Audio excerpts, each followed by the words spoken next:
Dilansir dari beberapa sumber, Pulau Sumbawa yang berada di sisi timur Pulau Lombok memiliki sejumlah nama besar dalam catatan ilmiah tentang jaringan ulama Jawa, abad ke-19 di Mekah. 3 nama besar ulama Sumbawa, yang menempati posisi penting dalam sejarah keulamaan Nusantara. 1. Syekh Abdul Ghani Bima. Syekh Abdul Ghani Bima adalah ulama dari Kabupaten Bima yang disebutkan dalam hampir semua literatur sebagai guru besar di Haromain dan guru dari para pendiri atau Masyaikh Nahdlatul Ulama.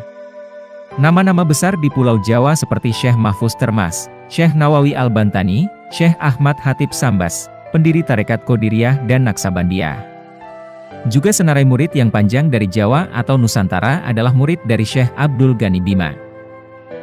2. Syekh Zainuddin Sumbawa.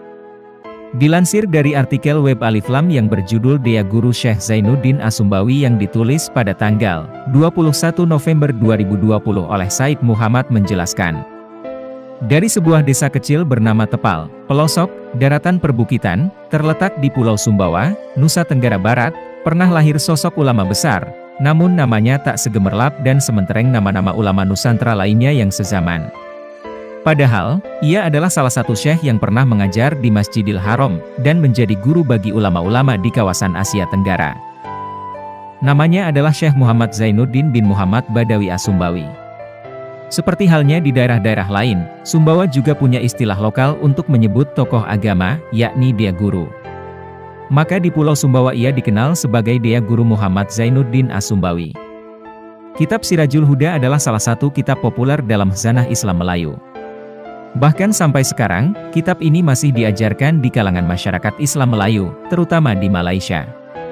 Konon, dalam tradisi pengajian pondok pesantren di dunia Melayu, kitab tersebut biasanya dibaca sesudah menghatamkan kitab Faridotul Faroid.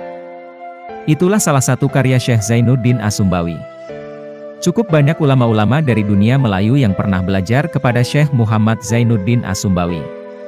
Di antara murid-muridnya itu yang kemudian dianggap sebagai ulama besar dan tokoh yang berpengaruh ialah Syekh Muhtar bin Atarid Bogor, Syekh Muhammad Ashari Al-Falimbani, Kiai Muhammad Khalil bin Abdul Latif Al-Manduri atau yang dikenal dengan sebutan Syekh Khalil Bangkalan, Syekh Ali bin Abdullah Al-Banjari, Syekh Khalid bin Utsman Al-Mahla Az-Zubaidi, Syekh Abdul Hamid Kudus, Syekh Mahfuz bin Abdullah Tarmisi, Termas Jawa, juga termasuk Syekh Zainuddin Abdul Majid Al-Ampenani, Lombok, dan lain-lain.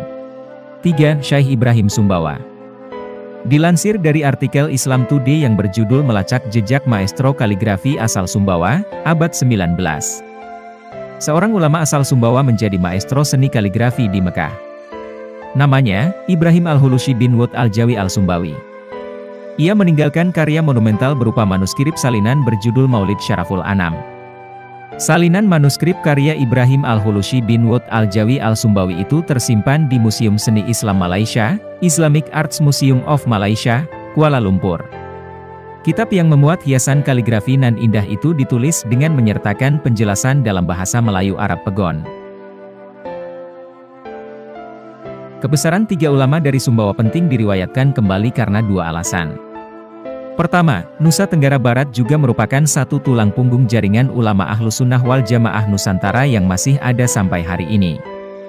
Kedua, citra Pulau Sumbawa yang pernah melahirkan ulama besar dan mendunia. Demikianlah sekilas kisah kebesaran 3 ulama Pulau Sumbawa yang mendunia. Jika dianggap bermanfaat, silakan bagikan ke teman-teman.